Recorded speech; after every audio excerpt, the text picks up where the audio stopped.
环球大战线深入世界最前线，全球各地的观众朋友，大家好，我是叶思敏，欢迎来宾陈立伟、蔡正元、蔡委员。思敏好，大家好。国际情势专家赖岳谦老师。主持人好，观众朋友大家好。陆军退役少将厉正杰将军。思敏好，各位观众大家好。好，观众朋友，今天在中美这一场贸易战，我们要赶快来关心的是，贝森特现在求饶了，希望能够拿到中国大陆的稀土，那么来换取的就是美国继续的延长这一场关税战。那川普则是呢，受到了这个关税战的反噬，现在接下来呀，美国会有这个圣诞节，这些商品恐怕民众自己都要买不起了，变得非常的贵。怎么回事？今天我们节目都会一起的来做解读。今天3个火线话题，请来宾来帮我们做解答的。第一个，我们来看到财长贝森特是代替川普来示软求情吗？为了换中国的稀土，现在低头求饶了。第二件事情，川普关税反制，刚刚提到了圣诞节，大家都买不起东西了，民怨炸锅。第三件事情，现在习近平啊，根据美国媒体的报道，是掐准了川普的命脉。他觉得说，这场贸易战再继续打下去的话，接下来美国股市一定会崩溃的。那么至少会有11%的一个重大跌幅。全美22州现在已经正式陷入在经济衰退的一个状况。接下来是否重击川普的习中选举呢？川普接下来又会如何来做应对？今天都会来做解答。赶快来看到的这个是中美关税战有一个今天的反转，就是财政部长贝森特竟然是主动的这一次呢向中国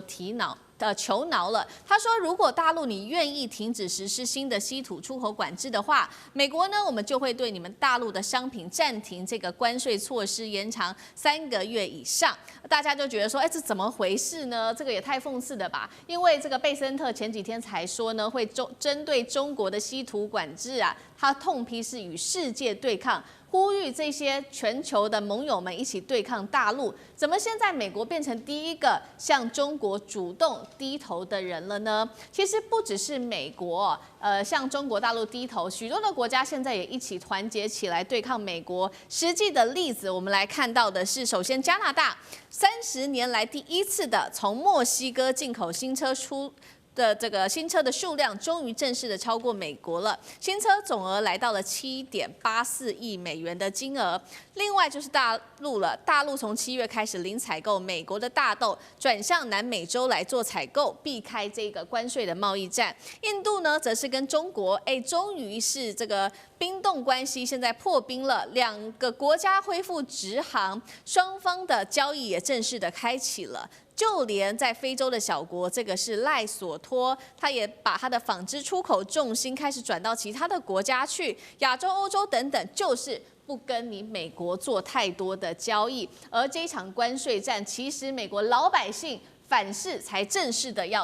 开始，因为我们来看到的是来自于这个专家最新的高盛评估，关税战中的55%的成本，最后都是美国消费者自己要买单，企业的部分则是承担了22%的成本。而且我们现在从最新的民调可以看出来，美国的民众对于接下来美国的经济是呈现非常的悲观的一个状态。我们来看到最新的民调民众认为未来1年经济会恶化的悲观程度是超过2008年金融海啸的，近60%的民众都是这么想的。77%的消费者已经预期了圣诞节的物价一定会很可怕，一定会大幅的暴涨。44%的家庭说了干脆我们就不要过圣诞节好了。节目一开始要来请教委员怎么看了，贝森特才说要围堵中国大陆，现在却对北京示软了，这个被视为是一个外交上面的投降吗？他说要换大陆的稀土，代表现在美国是真的离不开大陆稀土吗？委员怎么看？中美之间的贸易大战、科技大战，我们现在发现有一个情形，就是美国人在中国的胸膛上捶出了一个大伤口，在屁股上捶了一个大伤口，但中国直接把美国的脖子给捏住了。所以谁会先死就很清楚了。中国现在出这个2招，对美国的打击是非常重。第一个就是稀土禁止出口，那它现在是管制出口，但事实上是一种准备要禁止的态势。第二个啦，它的储能锂电池也一样列入管制，要禁止出口。这2样东西只要说下令完全不出口到美国去的话，美国的工业股票还有包括 AI 的股票会一时之间崩盘，那我们台湾的台积电就准备关门了。为什么会这么厉害哈？因为你要知道哈，台湾台积电都傻傻的，那个晶片哦，大概要做好几层，那每做一层的时候就要把它磨光，磨成原子级的平面，完全平躺是原子级，不是分子级的。结果要把它打磨这个东西啊，要跟日本的信越化学买氧化铯，一个金字旁市场的铯才做得出来。那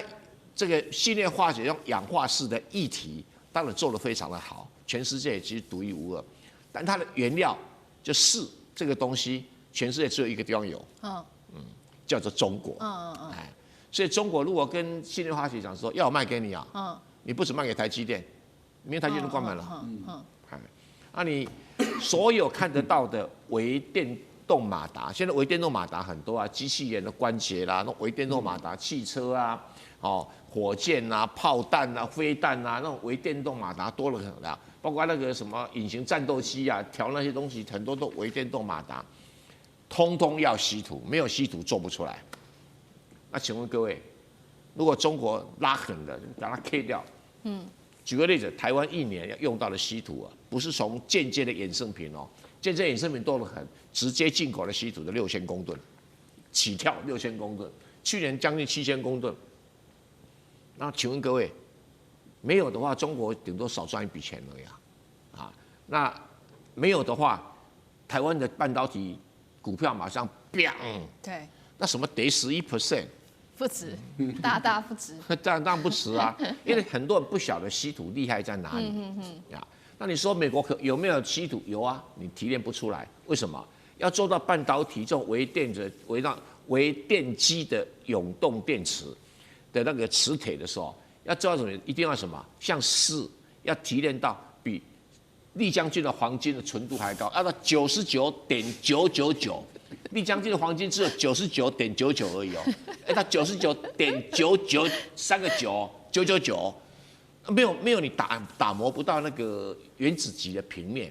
那原子级平面打不出来的话，你上面没办法画线啊，你整个凹凸不平的画，那这到时候做出来半导体是不管用的，所以你这一招很厉害。第二招就是什么？储能电池，所有的算力中心都要有储能电池，因为什么？怕它中间断电。就有点像说我们家楼顶上有个储水塔一样，不是直接从自来水厂把水引进来，自来水厂可能供应的水源不稳定啦，所以你要先储水塔先储完水再给我们再用，那个一定要有，要不然以美国的那个发电系统啊，动不动断电的话，你那个算力中心要烧掉了，而且那么贵，动不动1000亿美金的，所以一定要有储能电的。那中国说，磷酸锂铁的储能电池可能不出口，那就晕倒了，对不对？就晕倒了。你讲 AI 讲了老半天，你的脖子被掐住了嘛？都被掐住了。所以贝森特本来讲得很大声，对不对？你跟全世界作对，中国还不够狠，中国应该讲说，你美国把关税对全世界关税取消，我再卖你稀土。哇，其他国家就很开心啊，给中国鼓掌啊，对。所以我是觉得。战争刚开始而已。好，所以中国大陆现在其实对于美国是非常有手段的，掌握2大的王牌命脉啊，不管是稀土或者是这个锂电池哦，把美国掐得死死的。那另外一方面，这场关税战，储能锂电池，储能的锂电池，好，这2个都是大陆的王牌的杀手。那其实呢，除了这个来自于大陆的2个王牌之外，我们来看到美国现在自己则是承受关税战的反制。现在即将要到来的年底的旺季就是美国的圣诞节了，现在消费者非常的没有信心，他们觉得接下来很多商品恐怕都买不起了。厉将军怎么看？我还是要讲《孙子兵法》。《孙子兵法》有一句话叫“智者之虑，必杂于利害；杂于利而物可信，杂于害而患可除。”他意思是说，你要做这很之前，你一定要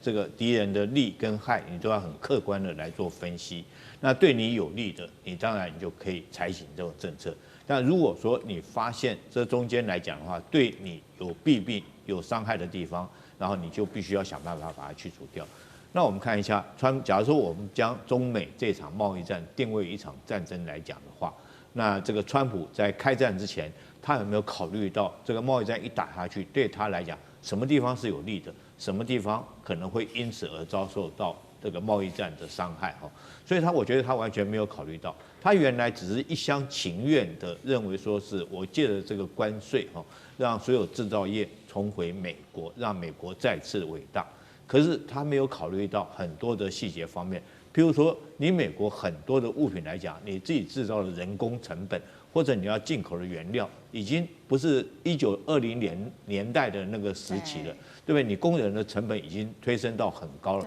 那如果说第二个就是你这个很多的制造业在你美国有没有这个时间哈，这个马上很快可以建立起它的生产链出来。比如说你不要讲别的，光一件成衣来讲的话，你盖个工厂就要多久？那不是短时间一触可成的。那中国已经成为全世界最大的制造工厂，最大的制造商。那它可以提供全世界很便宜、物美价廉的物品，那全世界都需要嘛？那你现在贸然实施这种关税战，你只是一昧的，只是表面上面你提高关税，把这个中国便宜的物品挡住，不让它进来。但是问题是说，你的老百姓还是需要这些物品啊，食衣住行有时候是生活必需品。你说有些娱乐的你可以这个减少一点，但是生活必需品你就必须要有。所以在这种状况之下，这个美国来讲啊，当然一定会推升它的物价，因为这个关税进来以后，到最后还是老百姓自己要吸收嘛。现在果然证明是如此哈，老百姓他吸收这个关税要到57%，对，然后企业来讲可能吸收22%。那不管怎么样，美国老百姓就是要吸收这么高的一个关税价格，当然推升整个物价。在这种状况下，他们评估哈，就是今年来讲的话，圣诞节这个一般家庭来讲的话，他原来准备要这个买的东西哈，已经比去年减少10%。本来他预定，他现在只能买平均啦哈，$1595的这个买圣诞节的礼物。你知道圣诞节在美国是非常重要的，不管是家人之间互相赠送这个礼品，或者是大人给小孩赠送礼品，晚上对不对？圣诞夜一定要在这个耶诞树下面摆一个很漂亮一个礼盒，代表全家的一个团圆哈。所以这个对美国来讲很重要一个仪式感。那今天来讲，它就减少它的这个过节的这种金额来讲，已经比去年减少10%，这就是很明显的这个美国的一般老百姓由于这个关税的问题推升了通货膨胀，然后推升了物价哈，让他但是他的薪水又没有涨，在这种情况下，他只有减少自己的支出，或者干脆不过节。是好，所以我们看到这一场关税战，刚刚讲了一系列哦，这个对美国的冲击，其实大从这个晶片啊，到军工，到能源产业都会受影响，小到这个一般民众的民生也都会受到严重的重击。那我们也要来看到，现在来自于《华尔街日报》的报道，他们认为说呢，现在习近平的招式哦，就是他已经看透川普的命脉了，他知道了川普现在最害怕的就是美股暴跌，如果美股暴跌的话，再加上经济衰退，将会重击到的是这个美国接下来的期中选举。那现在呢，来自于专家也特别讲到了，这个股市一崩啊，可能的跌幅最高，最少可能会达到11%，这是来自于大摩的市井。当然了，委员刚刚也特别补充嘛，这对于股市的冲击，如果没有稀土的话，对于接下来工业、AI 股等等，都会有非常大的一个跌幅。那现在目前呢，根据经济学家的最新统计，全美已经有22周，实际上都已经被发现陷入在衰退的状况，尤其在加州，失业率现在来到了5.5%，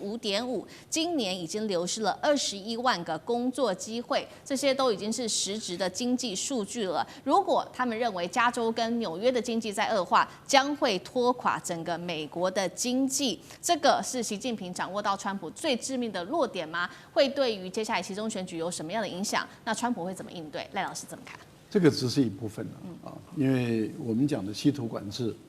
这个才是最重要的部分。因为大陆还有很多稀土没有拿出来，如果再慢慢的把更关键的，例如说铝啦这些关键的稀土再放进来的话，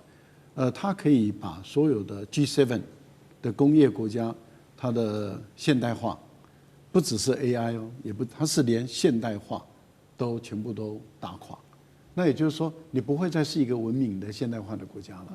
因为你制造的所有的产品都需要各种各样的稀土，不管是镜片，不管是半导体，不管是电池，不管是风电，不管是电脑，你所有能够想象的东西，你只要是跟铁有关的，它都需要稀土。那你没有的话，你什么都做不出来。其实这个道理很简单，只是说中国大陆现在是在跟美国、跟欧洲的国家演示什么叫做实力说话。美国人很喜欢说我实力说话嘛。那中国大陆一直不愿意用实力说话，不愿意，不是没有，也不是没有能力，有能力，但是不愿意用。好，那现在也就是告诉你了，告诉你美国人说，那我就示范一次给你看看，什么叫做真正的实力说话。好，我们来看看川普的这段时间的讲话，已经到语无伦次了。那这代表什么意思？他没招了，没招，那也就是对于川普来讲，他只有唯一的选择就是屈服，他没有任何路走，就是屈服。好，谢谢赖老师。那我们休息一下，马上回来。地缘政治、美中之争、战略价值、强权崛起、小国生存，现在与未来洞悉事件走向，掌握世界脉动，全球观点尽在环球大战线。接下来的中美晶片战要带观众朋友来特别关心到的是玉衡这个技术，现在正式的亮相了。今天要来关心的是，这终于是开启了晶片亚埃及的一个技术的新时代。另外就是在关心在深圳的半导体展上面，新凯莱这次首次的突破了美国的 EDA， 它的子公司突破了美国的 EDA 的封锁，两家子公司的最新技术，等一下都会带观众朋友一起的来看。今天3个火线话题，我们会请来宾来帮我们做解答的。第一个哦，这是来自于清华的玉衡，现在真的是横空出世，震撼了登场。它是全球首颗达到了亚埃米级的光子晶片，正式的问世了。等于是大陆现在杀进了量子级的战场，美国的封锁现在真的已经正式突破，没有效了吗？另外，今天也会来关心，之前美国不是针对于大陆的 EDA 做一个封锁吗？那么现在新凯莱是不是它的子公司有所突破了呢？终于是有了这个国产设计的软体，而且效能根据了解是超过美系的，达到30%，也代表说美国再也没有办法封锁大陆的 EDA， 是这样子吗？第三件事情，我们看到中国大陆现在正式的进行了在晶片战的反攻。刚刚提到的这个光子晶片，再加上 EDA 一起做双线的突围自建的体系，其实他们说这 EDA 的体系是复制于美国之前的3巨头的路线的，代表现在大陆也可以做起自己的半导体霸权了吗？今天我们都会就这些议题一起的来做关心。我们现在来关心的是，美国他一直觉得说靠着这个 EUV 跟这个 EDA 的设计软体就可以把大陆给锁死，但是没有想到，我们最近聊的这个清华大学是它寄出了这个叫做玉衡的重击，来打破在晶片上面的一个封锁。正式的，它的玉衡光子晶片问世了，它是第一颗的亚埃米级的光谱成像晶片，在北京正式的诞生。我们先来看到一些细节哦，这一颗只有2公分的的光子晶片哦，这个叫见方小晶片，它有什么样的特性呢？其实这细节比较困难一点，等一下我们请委员来帮我们做一下解读。它是可以一次来快照捕捉，包括全空间啊跟全光谱的一个资料，分辨的精度是可以达到埃米等级的。那么根据了解，它可以达到400到1000奈米的宽光谱的一个范围，等于是说未来只要靠一镜扫描就可以完成扫描的范围，达到了像是战场无人机、卫星侦察，甚至医疗检测、军事化学侦测等等的一个范围。节目一开始要请教委员怎么看这个首颗的玉衡晶片，它的威力在哪里？还有未来可以应用的范围，它可以突破来自于美国的晶片封锁吗？首先，什么叫埃米级？就是0.1奈米叫埃米级。我们现在讲的是什么？2奈米、3奈米很了不起，它是0.1奈米啊，这是埃米级的。而它这一套厉害在什么地方呢？我来不要讲得太深，我来解释一下哈。就是我如果用个手机，现在要拍我们美丽的这个思敏，好，整个拍很清楚，我很感谢啦哈。但是说如果要拍这个思敏哦，一根眼睫毛，你手机就不一定拍得起来，因为你那个光学分辨率手机就降低了，可是它为什么能够拍到0.1那个奈米这么小的呢？用猜的，用猜的，什么叫用猜？叫做可重构计算光啊，就是我从这边咔嚓，从那咔嚓，从那咔嚓，对不对？那光线是模糊，对不对？可是经过 AI 的计算模式，它就可以把你拼凑出就是你那一根眼睫毛的长相。那或者说在做晶片的时候，可以做到这种程度里啊。以前不是我那个什么 EDU 啊，什么画得很细很厉害，多厉害啦，可以波长小到什么程度啊？他说不用啊，我用比较粗的光，我拍个2次，我猜中了，出来就是这个样子的。那个叫用人工智能去控制光线，然后去用猜的啊。猜出，就像说我在这个画一幅画很漂亮，没有了不起啊，我这样拍，就猜出来毕卡索画是怎么画出来的。它是用这种人工智能方式，叫做可重构计算光。好，光是用计算出来成像的，所以你才什么我一键扫描完成，就是这样扫描出来的啊。什么战场无人机可以用啦，卫星侦察仪啊，因为它的光学分辨率很高。什么叫光学分辨率啊？比如说我们看彩虹彩虹大概就是7种颜色，了不起看出7种颜色啊。那如果说你说我可以看到15种颜色，其实它的波长是很长的。你可以看到15种颜色，哇，那表示你是超人了。问题是这种光学可计算重构光厉害到什么程度？连那个波长0.1奈米的差距都被分辨得出来。所以你在画那个电路的时候，你就知道厉害了吧？所以它这个新型的加工手续也就是我们突破的传统上面，我们一定要做那种深紫外光，怎么做到什么程度？或者极紫外光，用那个什么锡球，很小的锡球，液体的电浆状态，然后把那个雷射打进去，产生的这种极紫外光，很细的这种很短的这种波长的这种光线。才能够在那么小的范围里面去把照片拍出来。是，那个其实画线其实就是拍照的意思。是，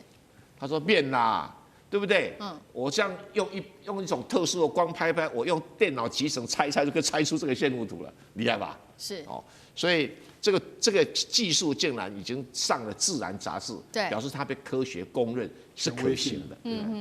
自然杂志是很有权威性的。是，那代表说突破了 EUV、DUV 嘛，这些都未来都需要。现在就剩下商转了，因为可是另外一个人又发明就是叫平行多工系统，因为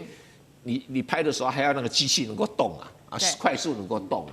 那我知道另外一家好像不清华大学，谁发明是多工系统。那如果中国大陆自己多种东西迟早会拼出崭新的光刻机。是，那如果是这样，就可以正式突破来自于美国荷兰跟这个艾斯摩股票也跌。艾斯摩要注意一下了，来自于他们的封锁就可以突破。那其实呢，另外就是来自于美国的封锁的还有 EDA， 大家记得吗？这个之前几个月前针对于大陆的这个封锁，就是在中国的设计的晶片端。那确实在这一次的深圳湾的一个展上面，却有一个重磅消息是来自于新凯莱自己宣布的，他旗下2家子公司有办法突破于美国的EDA 封锁。第一间子公司叫做启云方，它推出的是国产 EDA， 同时能够取代的是原理图的设计跟它的 PCB 的软体，可以来填补高阶设计软体现在国产化的一个空白。第二间公司来看到的是这一间叫做龙汉科技，那这项关键技术是5奈米的。可以是3奈米跟5奈米晶片研发的核心设备，它推出的叫做超高速即时示波器，有一点复杂。总之，它就是可以自主化，是这样吗？赖老师怎么看？我们上次有在这个节目讨论过EDA因为也就是那个时候的吃土战，吃土战以后，后来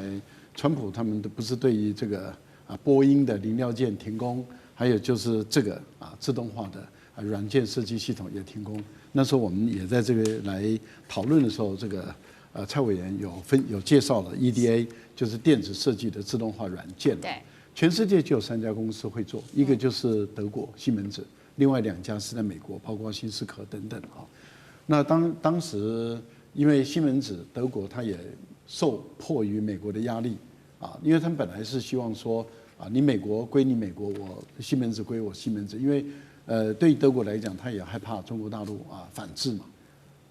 但是当时的谈判就是把德国拉进来了。那后来谈判的结果就是说，好开放就是说原本的宣布是禁止，后来开放，那中国大陆交换稀土。当时我们在这边讨论的时候，就是说这个会突破，只是没有想过这么的快，快到这个地步。我觉得最主要的是，当时推断是会突破，只是太快了。那这个就跟新凯莱当初他宣布说马上会有重大的消息要跟大家来分享。果然，他没有让大家失望。可是您知道他这个公司的股权在哪里吗？在深圳市政府。哦。它是属于深圳市政府的投资的一家公司。是。那它本身原来的募资也不过就是20-30个亿而已。现在它的市值已经是100多亿美元了。那它可以帮谁呢？它可以帮工程师在设计 IC 或者 PCB 的时候啊，让他们更加的有效率。啊，这是第一个。第二个呢，它比美国现在所用的还要更有效率30%到40%。第三个就是大陆的工程师已经有2万个人在用了。所以它已经在市场上已经被工程师在用了，那已经证明它是非常好的啊一套软件。那这样的话，美国跟德国的这个原来的垄断，那他们的地位就消失了。而且中国做的比他们还好，目前来讲排名第2名。是啊，那个是很厉害。另外，您刚刚介绍的第3款就是很复杂的，那叫示波器。示波器简单的讲就是这样子的，让工程师能够用图上看到电子讯号。这不简单哦。我们知道，一般来讲，电子讯号你也肉眼看不见，可是这个示波器，因为它是3到5奈米，它可以让工程师用肉眼可以看得到它的图像，因为它本身可以把电子的讯号还原出图像来。是好。承接刚刚赖老师他帮我们特别提到，在全球 EDA 上面，过去垄断的主要的厂商跟国家是来自于德国的西门子，还有美国的新思，另外一间叫做坑腾。那其实现在大陆根据了解是学同样的方法，用3大巨头来全力发展他们的研发跟做并购。那这3家除了我们刚刚提到的新凯来之外，还有另外一间叫做华大9天，还有一间叫做盖伦电子。总之就是要来去美国化，那还有美国还能卡多久？能够翻盘吗？厉将军又怎么看？那我先解释一下 EDA 哈。假设说我们这个晶片哈，就像是假设必须是一栋建筑物来讲的话，那你要设计这栋建筑物，设计师会先问你说，你这栋建筑物是要做什么？是要医院，还是要做学校，还是做办公大楼，还是要住家？那里面管线的配置结构都有很多的复杂哈。那晶片类似这个设计，就是说我这个晶片将来要做什么，那我就要去设计这个原理哈。所以 EDA 就是设计晶片的，那让这个晶片将来能够符合你所需要的。那 EDA 来讲的话，等于说是你要做一个晶片，有3个很重要的关卡。前面是前端连接哈，前面来讲我们要做什么用。第2个来讲的话是机器制造的过程，最后来讲就是封装哈，这个晶片功能有没有用？所以整套的流程都需要 EDA。那当然，中国在2018年的时候，他已经感受到中美贸易战一定会对这件事情卡脖子，所以他在“14-5”，也就是2021年到2025年这个时间来讲的话，他的“14-5”计划已经将这个 EDA 列入他所谓的卡脖子的技术清单哈，就是说我已经知道说是2018年，我已经知道说是你美国将来会在 EDA 对我实施卡脖子，那我要开始有计划的发展。那时候他就列入他的补助计划，包括北京跟上海这2个城市，你只要去设计 EDA 的，我就补助你的研究经费的50%，由我政府来补助。那在这种状况下，经过这几年的努力，我们看到这个大陆来讲的话，它现在这2家哈，就是所谓的华大跟9天来讲的话，它慢慢已经有所成就了。那目前来讲，去年来讲的话，它只占国内中国自己国内的份额只占12.5%，但大部分还是用刚刚我们讲美国那3大的企业。但是在今年来讲的话，它已经提升到占全球的10%，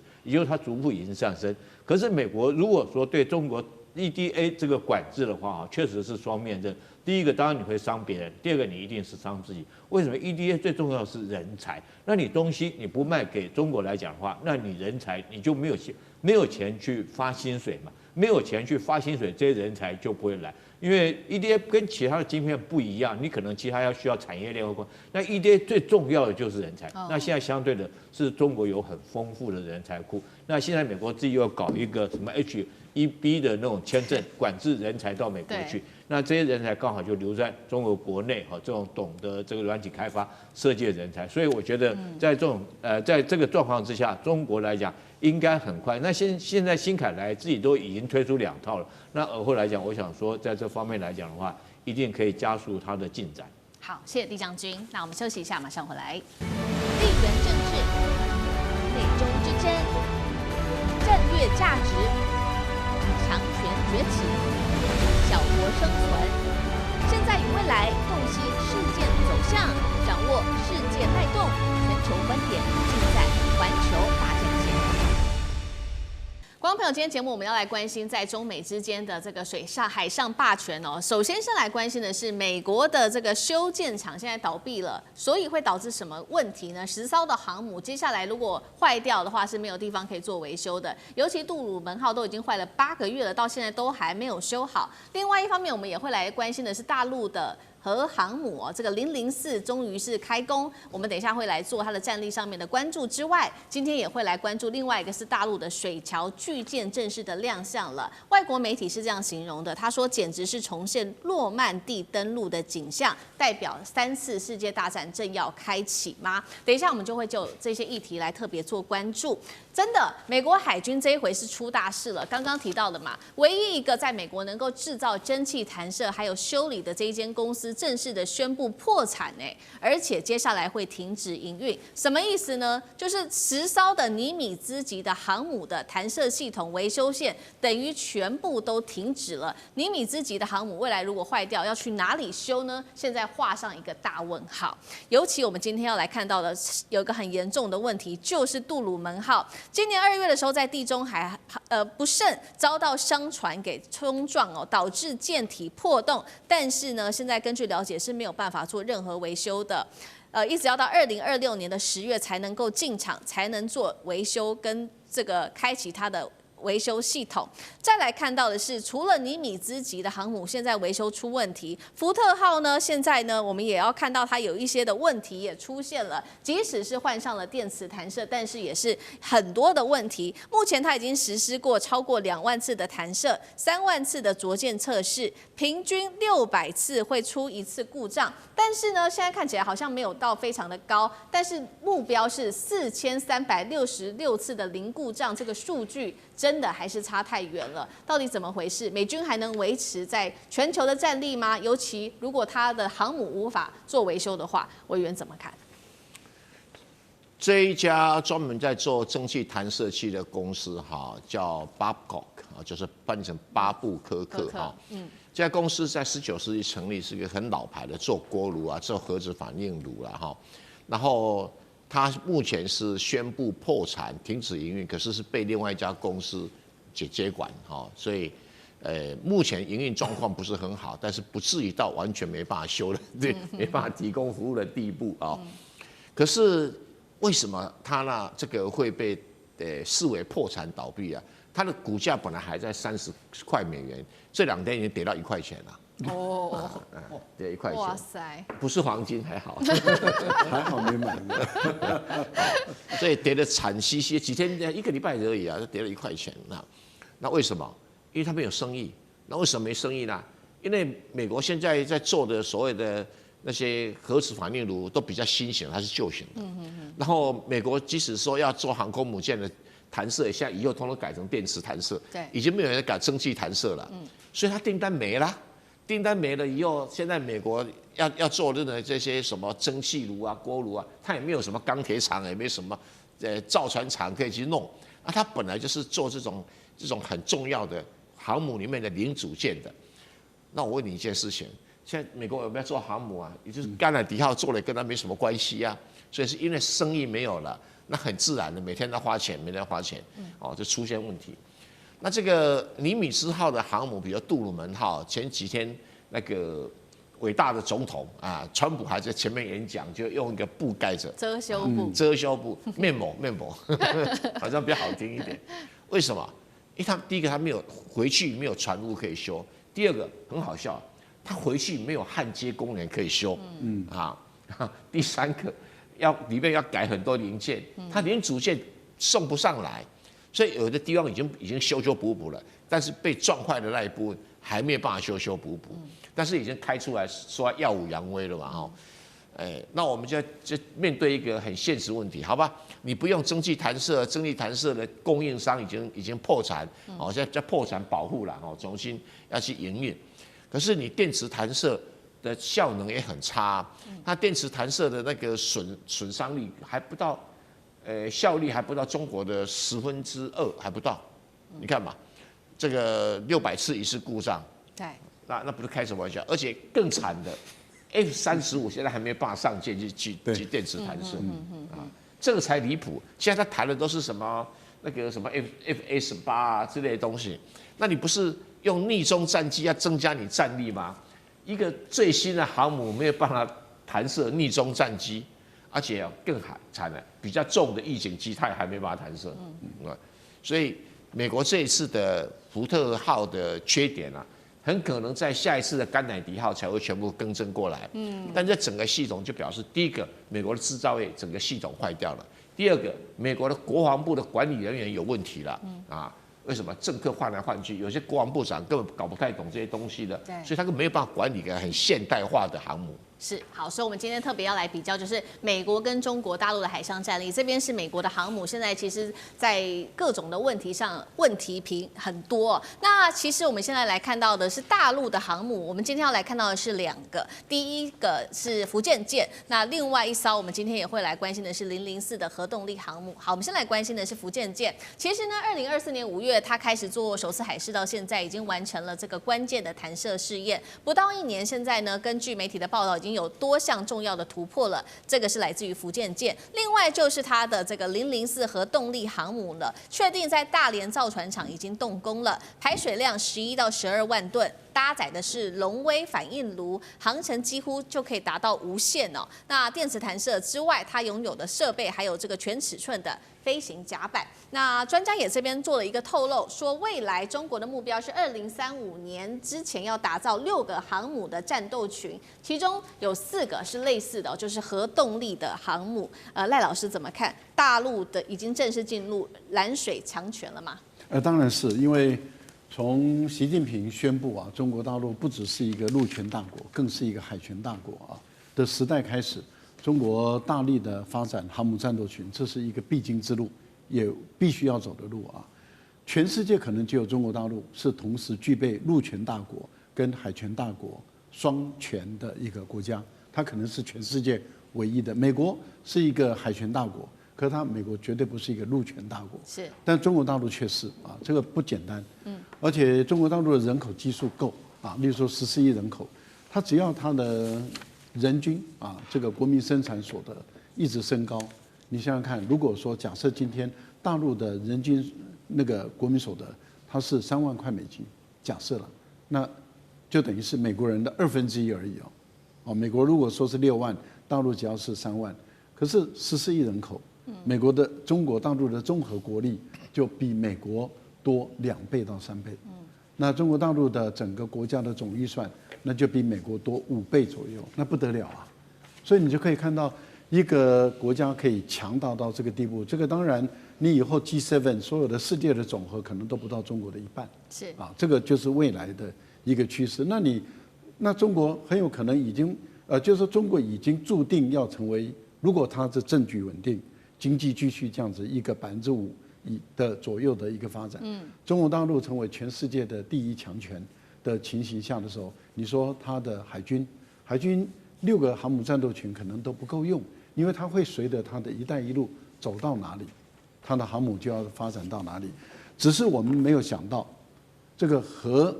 动力的航母这么快。原本我们的估算是认为说，第1艘的辽宁舰。华跃式的，所以他根据第1艘的经验，那么自己做出山东舰也是华跃式的。那中国大陆第3艘是电磁弹射的，可是是常规动力的。对。但是第4艘一般来讲，如果也是这个常规动力的电磁弹射，那它就是很稳健，可以再复制1艘，甚至吨位大一点。可是没想到说会用核动力。用核动力的话，它的吨位就可以拉大了，因为一旦采用核动力了以后啊，它的这个核燃料棒50年才更换1次就可以了。那这就是刚好您刚刚所讲的，它的动力系统，那就是等于是无限使用的。如果一个航母的动力系统可以无限使用，它的补给舰就不用燃料补给舰来去跟随了。过去你看，不管是这个辽宁号或是到福建舰，它是用传统的柴油动力潜舰，所以它的燃料船要跟在后面走，因为它的燃料用完了以后要补上去，所以它的这个补给舰本身的维护跟负担就很重。但是，一旦是核动力航母的话，它根本上就不需要这个燃料船跟着走了，只要补给舰跟着走。那你想，如果说大陆制造出6艘的话，对，6艘的航母，2艘在维修，4艘就有战斗力了。即使它训练舰，它也可以随时转化成为任务舰。所以它等于是确保有4艘的任务舰可以执行勤务。一般来讲，在一个小战区，在一个战区，2个航母战斗群足够应付一场战区的一个战争。那你想想看，4个航母，它可以同时进行几个区域的战争。是。好，刚刚我们看到的是这个大陆的海上战力，有关于大陆的航母现在最新的一个进度。那另外一方面，我们也要请将军来带我们看到的是这个大型的登陆驳船，同样是来自于解放军的最新的这个武器。那这一次被拍到是来自于英国的《太阳报》，跟以前比较不一样的是，上一次呢发现它的时候它是静止不动的，但是这一次根据了解它是有在动的，有在前进的，所以说他们说呢，这个装备已经越来越成熟，甚至具备于实战的能力哦。这是来自于英国《太阳报》的说法，并且他说大陆现在正在建造的是5艘同型的，这个叫做水桥登陆的驳船，上面有一根一根的，其实也不知道是什么东西，等一下可以请将军来特别带我们解析。那总体来说，它是具备1天可以登陆800辆的战车跟装甲车的能力。太阳报是这样形容哦，他说这种大型的驳船让他想到的是1994年的诺曼底登陆作战，可以来做相提并论。它的主要战力还有它的船速啊、载重等等，请将军来带我们看细节。你知道2栖登陆作战倒不是说是我担心的，倒不见得是075和076071这种2栖登陆舰，这种来讲只有第一波的战力。那最担心的是后续持续的战力。因为一个士兵身上最多只能带150发的子弹，4个弹夹加枪上5个弹夹，1个弹夹30发，那你打完就没有了。如果后面的弹药没有送上来，你就没有。那阿兵哥也要吃饭了。对。所以说，通常第一波上去，我们讲红色沙滩是指讲这个沙滩的坡度是30度。为什么30度呢？因为30度的话，这种开口笑那种船，我们叫 LST 就贴上岸以后，它甲板放下来，刚好就在岸边。战车、卡车可以持续的上岸，但是这个船如果说是第一波的物品放下来之后，它这条船还要再退回去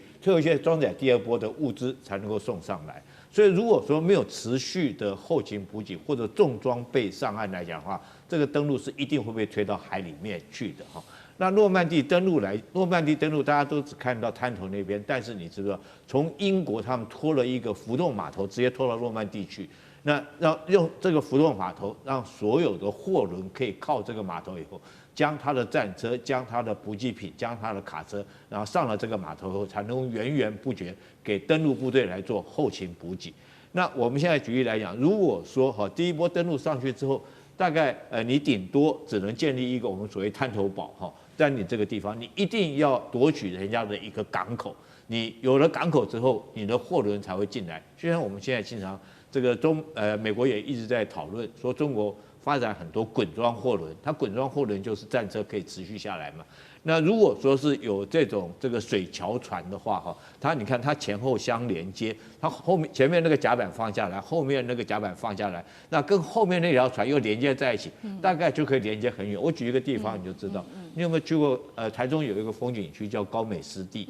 有。那你想想看，高美湿地。那个船根本就开不进来，因为它水深大概只有到膝盖那么深是。但如果说这种接驳船在外海之间它用这个一条接一条，是不是就是战车直接从这边就直接开上来了？直接从以前我们不认为那个地方可以登陆，像这个地方不适合，我们就我们把它归类为绿色沙滩，就是不适合敌军登陆的地方。红色沙滩只是因为它 LST 可以上岸。那如果说是有这种船的话，它就没有这个海底坡度的限制，它所有的沙滩、所有的海岸，它的战车都可以接上来。那你看，如果说等于说这些船连接在一起，就等于一个海上的浮动码头，可以有利它后续不管是重型战车、后勤补给品源源不绝的上岸。那对我们来讲，威胁是很大。所以这个，然后我觉得我个人如果说以防卫作战来讲，我觉得这个对台湾的威胁是最大的。好，谢谢厉将军。那我们休息一下，马上回来。地缘政治。美中之争，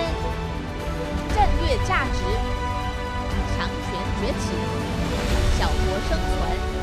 现在与未来洞悉事件走向，掌握世界脉动，全球观点尽在环球大战线。接下来在军事上面，今天要特别来关注到的是中美之间的坦克呢，在南亚这边展开了对决。对决的是两个国家，第一个就是巴基斯坦巴铁，他拿出他的59D。那另外对决的另外一个国家就是阿富汗，他则是拿出了 T55跟 T62。今天要来关心，因为大陆的武器在这一场包括了巴基斯坦跟这个阿富汗的战争当中是获胜的，战力到底如何？今天会来做比较详尽的解析。南亚火库真的现在是越烧越旺，尤其现在各国都要巴基斯坦跟阿富汗，就是大家冷静下来，真的不要再打了。没有想到就立刻传出了事件，这个是在喀布尔的北部，这个地方叫做凯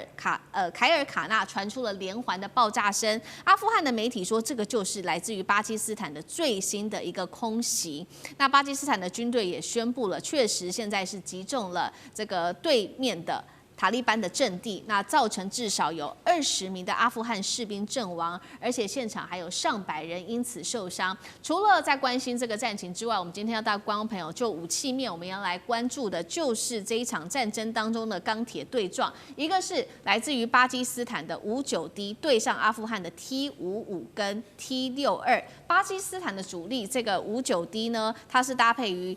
大陆的红箭8反坦克导弹，还有它的防空系统、夜战火控等等，那进行的是远中近的3层防线。塔利班它的武器则是没有这个 T55跟 T62，没有主动防御，也没有数据链跟夜战的系统，那是立刻就是被巴基斯坦的武器给歼灭了。这个火力规模这样子再打下去，真的这个战争有可能停吗？还是有可能会失控？厉将军怎么看？我觉得会停了哈。为什么我这样讲？如果纯粹从军事角度来看的话，其实这两个地方，这两个国家来讲的话，我们必须要，阿富汗它事实上只是一个游击队的实力哈，所以它的武器来讲的话，几乎都是24世界大战老旧的武器，包括 T55坦克。那大概是韩战那个时代啊所出来的战车，那当然巴基斯坦也没好到哪里去哈，它59D事实上也是同一款战车，只是加以改装以后先进，加装了一些防护装甲，还有加装一些这个夜视装备，然后加上一些电子计算机，当然那就比它强很多了。那另外来讲，巴基斯坦毕竟是正规的军队，它除了说是陆军有这种比较先进的战车之外哈，它还有空中的优势。还有 F16战机，也有中国支援给他的，卖给他的枭龙战机，歼十系等等，可以说是在这个地方或有绝对的空优。那在这种战力对比之下，那如果说对这个阿富汗来讲的话，绝对是碾压的战力。但是相对的，阿富汗来讲的话，是号称帝国坟场哈，它那个地形还有它那个地方来讲的话，你的战力也不容易发挥哈。它可以以这个国家，这个阿富汗塔利班可以跟美国对抗周旋20年，然后没有投降，没有被打垮，那你想想看，他怎么可能会被巴基斯坦击垮？所以我觉得这个边界问题只是这一阵子的，虽然说这次的冲突是非常激烈，但是我觉得双方都没有持续作战的持续战力，那很快大概就会告一段落。好，一边是来自于巴基斯坦有稍微比较完整的军队，还有这个武器，那另外一方面，阿富汗的帝国坟场对上，那这场战争还会持续下去吗？赖老师又怎么看？这个战争打打停停，停停打打啊，不会停止啊，但是也不会恶化。这个最主要就是因为，巴基斯坦对于阿富汗没有领土的野心，所以他不会像美国一样派出地面部队进入这个阿富汗。那因此，阿富汗要利用它的地形啊，就是我们所谓的帝国的坟墓，这不会实现嘛？因为巴基斯坦不会把地面部队投进去嘛。所以这个战争就不会这样打的。这个战争一般来讲都是属于惩罚性的战争，也就是对巴基斯坦来说，如果是在于这个阿富汗的内部，它是用轰炸的方式来打，因为这个对阿富汗对巴基斯坦有绝对的优势，而阿富汗没有强大的防空能力，所以就是任巴基斯坦怎么炸，这是第一个部分。那阿富汗唯一能够报复的手段，就是在边界线上用坦克来去轰炸这个巴基斯坦的边界的这些村落。那以坦克地面部队来说的话，这个巴基斯坦的反击也会让阿富汗承受不了，因为武器的代间差，巴基斯坦拥有绝对的优势。所以巴基斯坦只要不越过边界，那么进入这个我们讲的地面的作战的话，只是双方的不断的在边界上轰来轰去，然后战斗机或者战斗轰炸机过去把阿富汗炸一炸的话，那你想阿富汗还能怎么做？所以我个人认为这个战争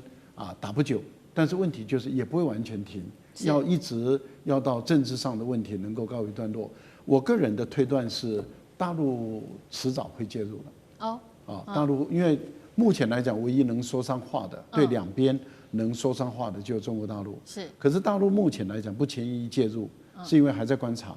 那目前阿富汗是要把这个印度拉进来，可是印度没有办法介入调停巴基斯坦跟阿富汗的事情，只会恶化这个阿富汗跟巴基斯坦的问题。好，谢谢赖老师。那同样的问题再请教委员，因为这个里面涉及到是巴基斯坦使用的是中国制的武器，那背后它的优势等等，委员怎么看？其实这3款刚好都是苏联式坦克的原产品，比如说 T55跟 T62这是苏联的坦克，然后中国大陆制造了59D 战车，它本来是从 T54发展出来的，但是因为这个 T55是36吨重，然后这个 T62 40吨重，所以 T59的重量刚好在中间，但是我们一般的讲呢，就把它设定为它是36吨，跟那个 T55重量是一样。不过它加装了很多的电子设备，比如说我们在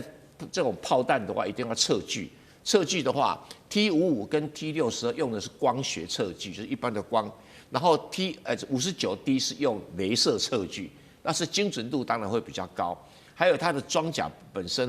你看那个59D 有没有最上面挂有那种所谓的爆炸反弹这个装甲，就是一种炸弹打上去，它反而会把炸弹弹掉了。理论上是这样。还有一种复合式装甲，你看旁边都有一种加上复合式装甲，有没有？那你看 T55就没有啦，就没有。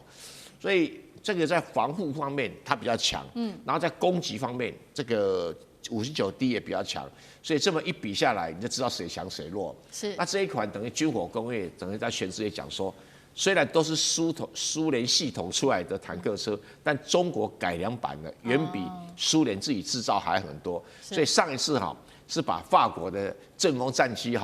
给打下去了，现在把苏联坦克给打下去了，所以表示中国的军工业，特别是在陆战的设备方面，超越俄罗斯，因为俄罗斯的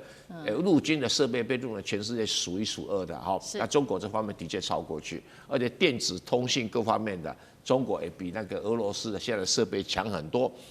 那当然有人会讲说，是不是阿富汗比较不会驾驶巴基斯坦，因为有经过中国军队训练，这也不能说错，因为阿富汗它虽然拿到这些武器，但是它并没有所谓的俄罗斯帮他训练的一个整套的系统。那我们只能说，这里中国武器赢一点，那里中国武器赢一点，所以中国逐渐在建立他自己的军火工业的世界威望。好，谢谢委员。地缘政治、内中之争、战略价值、强权崛起、小国生存，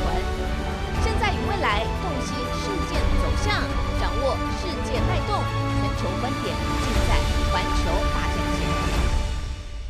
今天我们要来特别关注，在这个微博，因为讨论度非常的高，已经到第2名了，所以我们今天要带观众朋友来特别看到的是这个缅甸的地下帝国，现在是满血复活。本来是说把它摧毁了，怎么现在又再次的复活呢？而且从废墟半年前的废墟，现在变成一个重要的王国，甚至他们的内部设施还有星链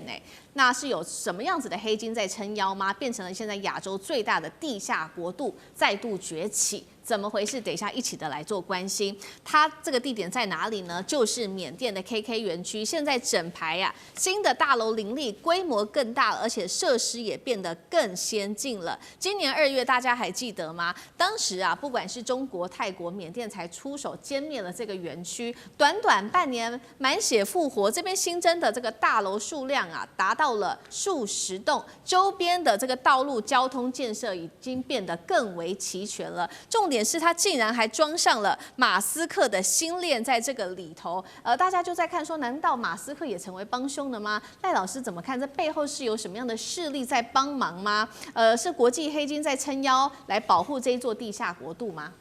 我觉得当然是这样的因为第一个他们的财力十分雄厚，而他们的财力是建筑在一堆人的痛苦、痛不欲生的那种痛苦的基础上，坏透了我们就讲就是坏透了这些人，因为每一个人被诈骗的人，不管是损失大还是损失小，有些人他是整个退休金全部都泡汤了，一生就没了所以有些人被诈骗以后跳楼自杀，有些人当然我们是反对这样做了但是我们知道这些人是非常坏的那他们本身的财力很雄厚，为什么？你看这一次美国破获的这个太子集团，它的比特币随便一捞出来就是150亿美元，那你可以想想它的财力有多雄厚，所以它专门挑在哪里？挑在边界线上。也就是我们所谓的三不管地带，那也就是泰国跟缅甸、泰国跟柬埔寨、柬埔寨跟泰国，他们专门挑这些边界线上的时候，在这个地方去建立他们的一个园区。可是你想，如果没有地方政府的支持，那请问一下，地方政府难道看不见吗？对，看得见嘛？你随便去问、去看一下，对，然后有没有经过审批然后去看一下它营运什么项目，对。这个一点都不困难的事，但是很明显的就是跟地方政府，还有跟地方的军头，而且一般来讲，这种泰缅边界的地方，尤其是缅甸，他们的地方都是属于，还有泰国，他们都是属于武装人员，政府根本管不到，那武装人员在把持，所以他们跟地方的军阀、跟地方的政府，他们勾连了以后，所以他们的基础设施就能够得到这个政府的供应，然后他们自己本身的财力很够，他们就建立起一套生态系统。这个生态系统建立起来，他们还要建立海外的生态系统。为什么？因为他们要到日本去招工，他们要到韩国、要到台湾、要到很多地方去招工。那招工以后，就是招揽这些人来，还要有一套作业的很绵密的把这些人骗到泰国去。对，他们很大部分都是经过泰国或是柬埔寨的这个管道进去的，是到了泰国了以后，再让他去误谈，以为他到公司去了以后，接着护照就扣住了，人就被用面包车带走了，就直接带到园区里面去。所以有多少的这一些受害者，对，也就是被骗过去的人，然后他们变成一个诈骗犯，然后他们再去诈骗这些人，这个钱的金流要进来，可是不要忘了。在大陆来讲，一破获就是枪毙。美国一破获，刑法就是40年。好，这个黑金产业链现在在全球可以说是逐渐的规模越来越大，而这背后其实呢也有政商之间的一个结合，尤其许多人都是知名鼎鼎的这些，不管是政治人物或者是商业界的人。首先我们要看到的，今天要来看到3位，第一位太子集团控股的创办人陈志，他也是涉嫌这个跟犯罪集团是有关系的，他是在大陆福建出生的，后来被美国跟英国指控他是这个跨国的犯罪集团的首脑，而且呢，他的公司竟然他出入台湾10几次，公司登记在台北知名豪宅和平大院这边呢。那么他曾经被扣押150亿美元的比特币，并且他很会利用他的这个人脉曾经跟柬埔寨前总理洪森来做一个合照，为自己做宣传。另外一位同样也是这个财阀人士他是南韩的南洋乳酪公司的创办人的外孙女哦。同样的，她现在逃到了泰国之后，现居在柬埔寨金边的豪宅，也跟诈骗集团有关系。最后最知名的这位是 BigBang 的前成员胜利。2024年，他曾经在夜店发文大赞柬埔寨是亚洲最棒的国家，但是他在发文的影片当中看到他有在喝的这个太子啤酒的文字被露出来，也质疑是不是跟诈骗集团有所往来是有关系的。其实现在韩国的南韩政府尤其特别的紧张，李在明已经亲自下令要来好好的处理这个诈骗的问题，并且把柬埔寨列为是第4级的旅游警戒区。原因就是因为现在破获南韩在柬埔寨已经有接获550起的绑架跟拘禁案件，到现在80人仍然是下落不明的。南韩国安顾问也说了，现在在柬埔寨从事诈骗的20万人当中，南韩人竟然有1000多名。厉将军怎么看这个跨国的犯罪？我觉得今年2月我们谈论到妙瓦底这个地方打诈的过程之中，感觉上面好像这次打诈哦，不但没有将诈骗，就像癌细胞一样哈，你没有将它割除，反而它扩散出去了哈。现在扩散到全世界，原来受害的国家大概只有中国还有东南亚这边，现在连韩国也进来了哈。就像你讲的，陈志这个人几岁了？他才37岁，那他居然有多个国家的国籍。那除了说是这次哈，他反而是被美国这个财政部这个诈骗这个洗钱中心查获到，不然他连我们台湾都不知道，连中国大陆都不知道，陈志这个人居然这么这个神通广大哈，有这么高的财富。他除了说是光被查扣的比特币就150亿之外，另外他在英国哈也有多少豪宅呢？他英国来讲的话，他豪宅有1亿3000万英镑的房地产呢，然后他自己住的房子是1200万英镑。他怎么讲呢？他说我们那边诈骗集团一天，你知道他一天可以骗多少钱？3000万美金，一天可以骗3000万美金。你想想看，这诈骗集团有多嚣张？那我今天看到哈，就是这几个这个当初缅甸这4大家族被抓了以后，在中国接受审判以后，他们招供出来，那真的是令人发指。你知道他们居然干什么事情吗？他为了说是底下那个小弟，为了表示对这个组织的效忠哈。他居然做了什么？杀人祭天，就随便抓一个陌生人来，然后表示他有这个胆识，他就把人直接杀掉，杀掉以后来表示他忠心。像这种事情，在这个 KK 园区诈骗集团里面可以层出不穷。那现在来讲，这个癌细胞已经扩散到韩国，我们看到包括韩国的这种这个南洋乳业公司的外孙女哈，这个也加入其中哈，包括他们的这个。BigBang 的成员胜利也加其中。那韩国自己也讲哈，有1000个南韩人在这个地方从事诈骗，这个受害的已经有20万人，包括到各国哈，全球啊，包括韩国自己本身都受害。那目前来讲的话，在韩国来讲，他在诈骗集团现在还有80个人行踪未明，走失的是人是不见的哈。那我们今年2月份来讲的话，我觉得这个东西后面的水真的是很深。对，因为那时候贝东塔到中国哈，他答应说实施扫毒，实施这个打诈，那时候提了很多方法出来嘛。我们回想一下，那时候第一个断网，第2个断电，第3个断金流哈，就我们发现都没有做到。你说断网没有断了，他现在这个用星链系统连接上网络，用网络来诈骗。第2个来讲的话，断电好像也没有断电，是不是用别的方式？他又从别的地方买电进来。第3个断金流，我们看到，如果说不是美国这个他们财政部查到这个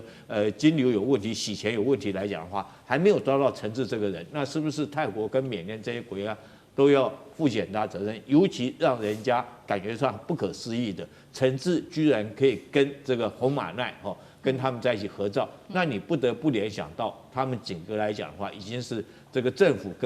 跟这些诈骗集团已经整个勾结在一起。那这种盘根错节的关系，我觉得不是短时间可以扫得清的。是好，现在已经扩散到全世界哦，连泰国都被拉进来。李在明现在也祭出各种措施要来打诈。那其实呢，包括中国大陆在内，早就已经看不下去了。中国大陆这次则是出重手，一举呢，在这个缅北的地方呢来做这个扫荡。那现在根据了解，已经逮捕了5.7万名的中国籍嫌犯，连果敢4大家族，他也要一举的大力整肃，不是被提起公诉，就是判死刑，包括了这个名家、魏家，还有刚刚刚厉将军帮我们提到，杀人祭天的其实就是这个魏家，都一起被大陆列入了整治当中。那接下来确定的事情是，这4大家族也会全部的消失，因为现在相关案件已经进入了审判期当中。大陆为什么能把这个4大家族果敢一举打尽？靠的是什么能力？是情报战、军事压力吗？还是在外交上面的强势？委员怎么看？我们先来说一下哈，中国大陆电信诈骗的损失金额很吓人，然后受害人数也很多，可是它占 GDP 的比重却不大。全世界因为这种电信诈骗在损失在占 GDP 的比重，第1名是巴基斯坦，4.2%，第2名是非洲的肯亚，第3名非洲的南非，第4名就是 United States of America， 所以你看美国财政部这么积极在这弄而且大部分诈骗美国人都讲英语，都是印度人然后再来是巴西，再来是法国，你看，那中国刚好排在后面，但因为中国人口多，所以数量会比较大，但比重相对也比较小。但是中国政府是这么积极在打诈，但是他为什么能够去把这几个名家这已经是很恶劣的黑道集团的头，不是小诈骗集团。第一个，他对缅甸政府、泰国这个柬埔寨政府有比较大的影响力。我们不客气讲就是这3个国家的政府官员贪污，他们就在包庇这一些诈骗集团。那诈骗集团，你看房子盖这样子，如果没有检查，还有他们的有权有势的人包庇，他怎么可能生存？不可能生存。所以这是第一个。那因为还好，中国对这3个国家有比较大的影响力，说这一部分把人交出来，他就交出来了可是跟中国无关的，还是在营运还要营运或者是中国没有指明，就比如陈志，中国不知道就没有指明要人还跑到台湾和平大院在做上班。和平大院在哪里？台北市和平东路1段101号，大安区，就在师范大学的斜对面。那这个人嚣张到什么程度？再来就是中国的金融管制比较严格，也比较容易追踪。那有些国家的金融管制没有这么严格所以诈骗集团之所以能够盛行，是因为金流。那现在中国政府有能力叫这3个政府把人交出来，但也还要有实力去把人抓出来所以中国在这个边界培养出了一个叫果敢军。如果当时没有果敢军把这些地方势力给推翻的话，这些国家的政府还不一定压得住地方的势力